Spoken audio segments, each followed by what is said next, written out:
cas, merci beaucoup pour la question que vous venez de me poser. Le rebelle, c'était prévisible qu'il ne pouvait que refuser d'aller à Luanda. Comme le chef de l'État lui-même l'a toujours dit que ce sont des pantins. Donc ce sont des gens qui n'ont rien en eux, si ce n'est ce qui vient de leur mettre le président rwandais, Paul Kagame. Alors, je pense que les informations ont beaucoup plus évolué. Le même hier, pendant qu'eux ont refusé d'aller à Luanda, mais leur maître à penser, Kagame, était à Doha avec le président de la République.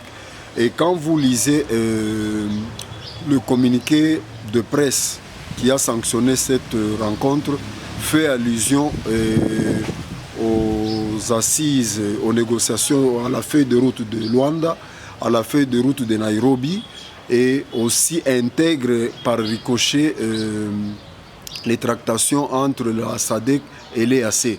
Donc pour dire qu'on est rentré sur le premier schéma, qui est celui de Nairobi et aussi celui de Luanda.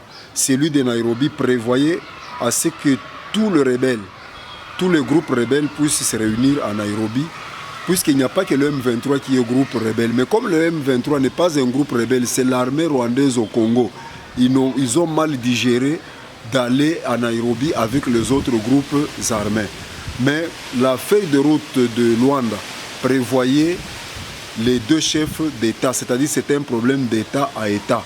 Et c'est ce qui a eu lieu hier au niveau de Doha. Moi, je pense que la RDC est en train d'avancer sur une bonne cape par rapport à la volée diplomatique. Mais ce qui est très important, on ne va pas se frotter les mains pour dire que du côté diplomatique, les choses sont en train d'aller de mieux en mieux.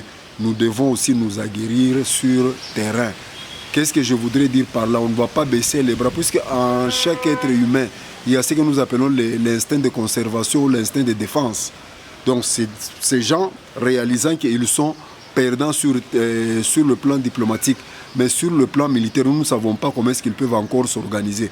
Donc nous devons encore mettre le pied sur l'accélérateur avec nos vaillants Wazalendo, avec les FARDC, du moins ceux-là qui sont encore loyaux à notre armée, puisque notre armée, vous le savez, est suffisamment infiltrée. Donc je pense que c'est de cette façon-là qu'il faut aborder cette question. Mais si les Occidentaux peuvent rester très sincères envers eux-mêmes, je pense que cette guerre, elle tend vers sa fin. Pas seulement la fin de la guerre à l'est du Congo, mais aussi la fin du régime de Kagame. Moi, je pense que ce que nous pouvons attendre de ces négociations-là, comme le président l'avait dit, on ne va pas négocier pour négocier. C'est-à-dire, pas question d'intégrer les forces négativistes au niveau de l'armée loyaliste, pas question de prendre un groupe de gens pour les mettre dans l'administration de la République. Donc si on reste sur ces caps-là, je pense que ça peut nous faire avancer. Mais si jamais le président de la République commettait seulement l'erreur d'accepter une quelconque intégration de M23 dans l'armée, puisque M23 c'est une coquille vide, M23 c'est le Rwanda, c'est l'armée rwandaise. Si il faut encore nous retourner les réfugiés congolais, les réfugiés qui sont au Rwanda, il n'y a pas de réfugiés congolais au Rwanda, ce sont des Rwandais qu'on veut nous amener ici sous prétexte de Banyamulenge pour dire que non, ce sont des... Puisque les Banyamulenge sont supposés être au Congo, s'il y a des réfugiés au Rwanda, ils sont cantonnés dans quel camp? Même si on peut en créer ce camp-là, il faut quand même vérifier leurs identités et au plus profond pour en savoir un peu plus. Bon, ça c'est aussi le mal du Congolais. Hein. Les Rwandais qui ne sont pas dans la ligne droite, ils sont en train de défendre leur mauvaise position âme et corps. Mais c'est trop bizarre. Et vous savez que ce pays, c'est un pays qui a des fissures ethno-tribales. Ce sont ces fissures-là, pour les uns, ils ne veulent pas voir la figure de M. Félix au pouvoir parce qu'il est de telle ethnie ou de telle tribu. Autant peut-être accepter l'ennemi qui va me prendre en otage comme esclave que garder le président Félix au pouvoir. Or, Félix, c'est un être humain qui va passer certainement, mais la République c'est un héritage commun qui va demeurer. Moi, je pense que ce sont des gens qui...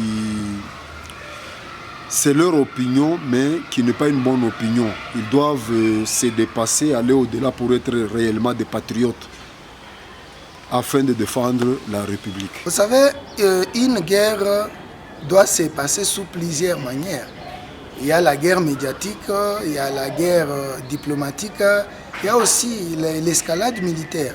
Au point où nous sommes, un président comme le président Tshisekedi devait nécessairement arriver à se trouver en face de Kagame pour pouvoir savoir réellement quelles sont les causes, quelles sont les revendications qu'il a à faire afin qu'on puisse trouver la paix une et une seule fois pour toutes. Alors, Kagame aussi de son côté, s'il a les revendications, il doit nécessairement se trouver face à face afin qu'il y ait une paix durable dans la région. Ce n'est pas en se méfiant, en restant chacun dans son coin en train de faire la déclaration que la paix va régner. Parce que dans cette guerre, le Rwanda doit y souffrir aussi. Parce que c'est la guerre qui affecte presque toute la région du Grand Lac. Donc nécessairement, ils doivent se trouver face à face et qu'un compromis soit vraiment trouvé. Et si cela est en rapport avec les intérêts de la République démocratique du Congo. En tout cas, moi je reste d'abord optimiste parce qu'il y a eu plusieurs négociations qui se sont passées. Depuis 1994 jusqu'à nos jours, il n'y a que des négociations et des négociations. On quitte des groupes rebelles, les groupes rebelles qui se rhabillent en d'autres groupes rebelles. Alors jusqu'à là, moi je reste vraiment optimiste. Sinon, si la communauté internationale est vraiment sincère dans l'ère dite sanction, si réellement ils vont mettre sur pied un plan qui va empêcher le minerai du sang de faire la circulation dans le monde, et en tout cas ça pourrait quand même trouver un compromis. Mais si jamais la communauté internationale pouvait faire une chose et son contraire, dire une chose et ne pas la faire, alors on ne va pas s'attendre à grand chose dans ces négociations. Ça ne serait que des mascarades ainsi que un jeu là qui vont jouer et rejouer encore. Le processus qui est amorcé pour l'obtention de la paix, d'ailleurs c'est quelque chose que nous attendons tous à bras ouverts. Le récit de rebelles de M23, moi personnellement, parce que cette question n'a pas un aspect juridique, c'est une question qui a un aspect politique. Personnellement, ce récit-là ne nous a pas arrangé. Parce que ce que nous cherchons tous, c'est voir nos frères de l'Est vivre tel que nous vivons aussi. Donc qu'ils soient en paix. Lorsqu'ils ne veulent pas se mettre autour d'une même table pourvu qu'une solution soit trouvée, on ne sait pas au juste qu'est-ce qu'ils cherchent.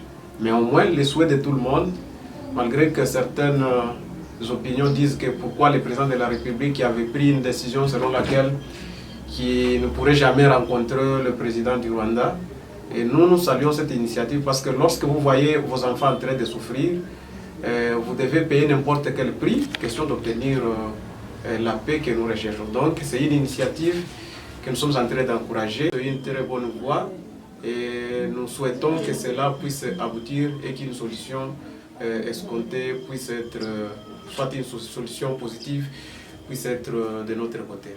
Oui, c'est en soi une contradiction, telle que vous l'avez dit, parce que le M23, en principe, ne pouvait pas boycotter à cette rencontre. Alors, quand ils le font, pendant qu'ils sont soutenus par le Rwanda, où le président de la République du Rwanda a accepté de rencontrer les nôtres, alors nous nous demandons pourquoi ils doivent continuer à boycotter. C'est une contradiction, mais le souhait de tout le monde et de vouloir voir ces autorités être autour d'une même table, question de trouver une solution, c'est ce que nous souhaitons. On doit savoir que le code numérique est déjà d'application dans la République démocratique du Congo.